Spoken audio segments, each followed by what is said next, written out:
अमित शाह ने आसाम में एक बड़ा बयान दे दिया है और वो बयान इसलिए महत्वपूर्ण हो जाता है कि पिछले 2 दिनों से अवैध घुसपैठियों के लिए आसाम में बड़ा बवाल मचा हुआ है और मियाँ शब्द का प्रयोग किया और कह दिया कि कांग्रेस मियाँ की पार्टी है। मियाँ जो है वहां पे वो बांग्लादेशी घुसपैठियों को कहा जाता है, यानी कि पूरे के पूरे जो बांग्लादेश से जाके बांग्ला भाषी मुसलमान एक कह सकते हैं, उनको मियाँ शब्द से वहां बुलाया जाता है, प्रयोग किया जाता है मियाँ शब्द का। तो वहां आसाम में है। यहां अगर मियाँ शब्द आप कहें तो थोड़ा सा डेकोरेटिव लगता है। वैसे सामान्य रूप में हम लोग भी बोलते हैं किसी को, अरे मियाँ कहाँ जा रहे हो, लेकिन वहां एक मियाँ जो शब्द है वो स्पेसिफिक जो बांग्लादेशी मुसलमान आसाम में रह रहे हैं उनके लिए प्रयुक्त होता है। जो आसाम के मुसलमान हैं, जो आसाम में बहुत पहले से रहते आए हैं मुसलमान, मूल जो आसामी हैं, उनको असमिया मुसलमान कहते हैं। वो उनकी अलग पॉलिटिक्स है। तो इसमें हेमंत बिस्वा शर्मा का जो पूरा खेल है, पहले वो समझिए, उसके बाद अमित शाह ने जो कहा उसकी क्या अहमियत है और कितना बड़ा बयान है, वो तब आपको समझ में आएगा। तो दरअसल है क्या कि अगर आप देखेंगे आसाम में तो 126 सदस्यों की विधानसभा है और उसमें से मुस्लिम पॉपुलेशन जो है वो 40% है। और 40% मुस्लिम पॉपुलेशन में यह कहा जाता है कि अधिकांश जो उसमें है वो जो है वो बांग्लादेशी मुसलमानों के हैं। और जो 1971 के बाद जो पूरा घुसपैठ वहाँ हुआ और जो पूरी डेमोग्राफी बदली, पूरा उल्फा का आंदोलन हुआ, पूरा खून खराबा हुआ वहाँ पे, वो सब आप जानते हैं। असम गण परिषद भी आया, वो सब चीज़ें उसमें हुई और बहुत एक रक्त रंजित इतिहास रहा है।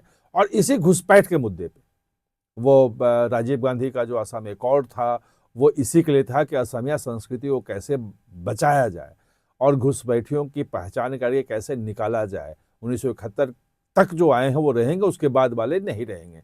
लेकिन खैर वो सब नहीं हुआ और अब जो है वो हैं।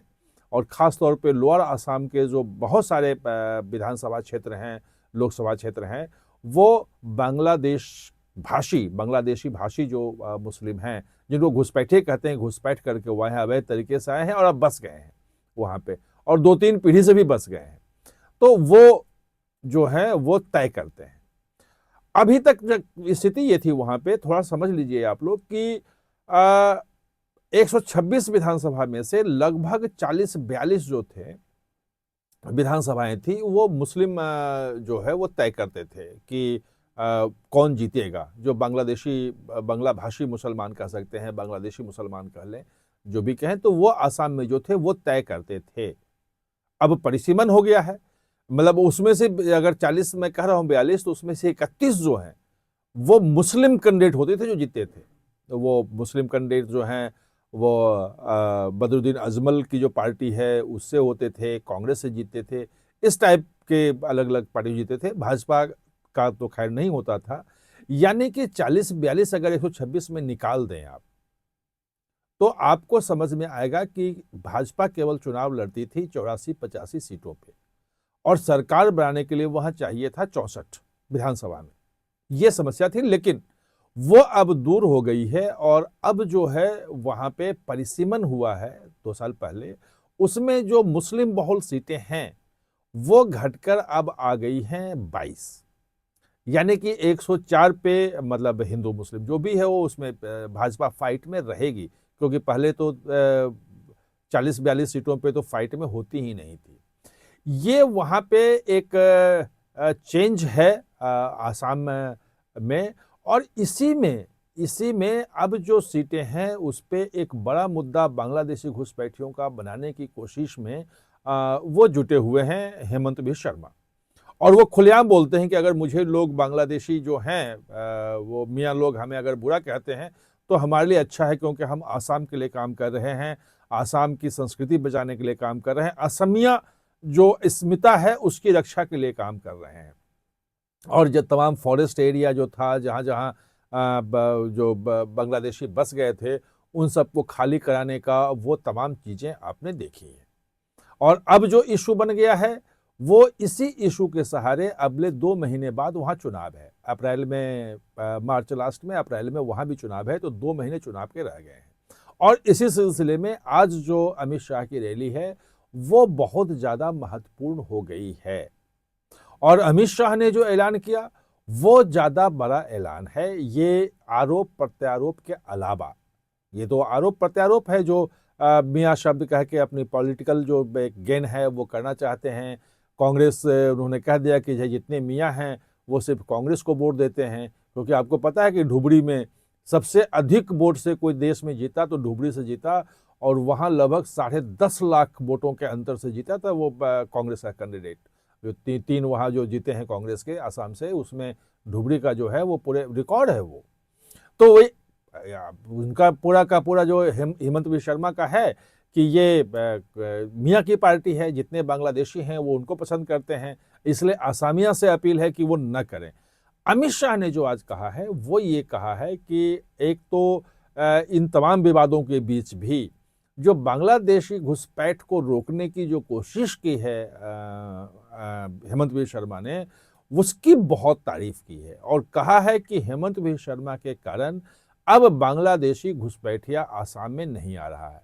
उन्होंने बताया कि कितने लाख एकड़ जमीन जो है वो खाली करवाया है घुसपैठियों से, और अब आसाम को एक आसामी अस्मिता के साथ आगे ले जा रहे हैं।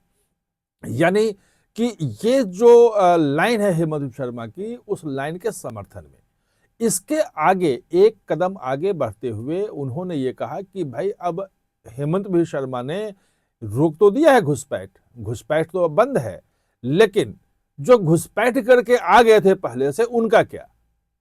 क्योंकि उसमें आप जानते हैं कि बहुत सारा केसेस चल रहे हैं, ट्रिब्यूनल में है, ट्रिब्यूनल के पास लिस्ट आई जिसको भाजपा या कहें कि असम की जो भाजपा सरकार है या केंद्र सरकार एक्सेप्ट नहीं करती है, कई लीगल मामले फंसे हुए हैं उसमें।